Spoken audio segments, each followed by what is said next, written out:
নমস্কার বন্ধুরা, আমার চ্যানেলে আপনাদের সকলকে আবারও স্বাগত জানাই। আজকে আমি আপনাদের সাথে শেয়ার করব সিমুইর পায়েস।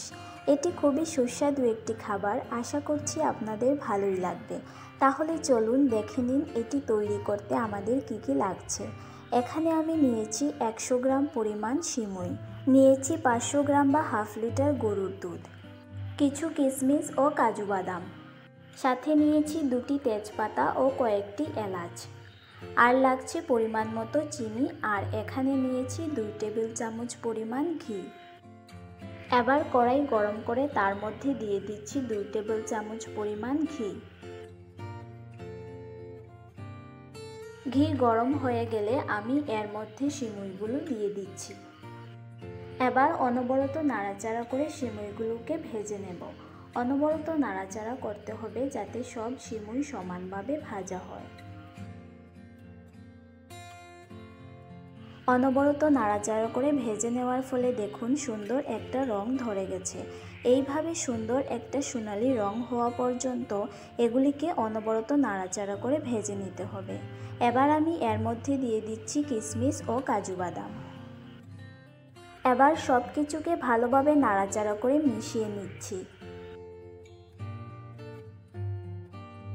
এখন আমি এর মধ্যে দিয়ে দিচ্ছি দুধ।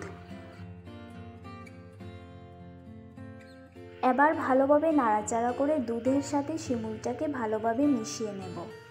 এখন এর মধ্যে দিয়ে দিলাম 2টি তেজপাতা। এবার হাই ফ্লেমে দুধটাকে ফুটিয়ে নেব। দুধ ফুটে উঠেছে, এবার আমি এর মধ্যে দিয়ে দিচ্ছি পরিমাণ মতো চিনি। এবার ভালোভাবে নাড়াচাড়া করে চিনিটাকে দুধের সাথে মিশিয়ে নিচ্ছি।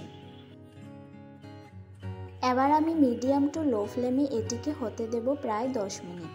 তবে মাঝে মাঝে আমি এটিকে নাড়াচাড়া করতে থাকব, তা না হলে দুধ উতলে পড়ে যাওয়ার ভয় থাকে।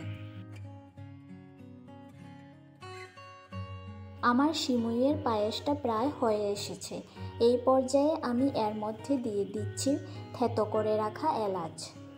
নামানোর আগে এইভাবে থেতো করে এলাচ দিলে সিমুইয়ের পায়েসের মধ্যে সুন্দর একটা ফ্লেভার আসে। এবার আমি এলাচের দানাগুলোকে ভালোভাবে খুন্তির সাহায্যে পায়েসের সাথে মিশিয়ে নিচ্ছি। দুধের ঘনত্বটা এই পরিমাণ থাকা অবস্থায় এটিকে নামিয়ে নেব, কারণ ঠান্ডা হয়ে গেলে এটি আরও ঘন হয়ে যাবে। তৈরি করে নিলাম সিমুইয়ের পায়েস। আশা করছি আমার এই রেসিপিটি আপনাদের ভালোই লেগেছে। ভালো লাগলে লাইক, শেয়ার ও কমেন্ট করার অনুরোধ রইল, আর আমার চ্যানেলটাকে সাবস্ক্রাইব করে পাশে থাকবেন। দেখা হচ্ছে আবারও নতুন কোনো রেসিপির সাথে।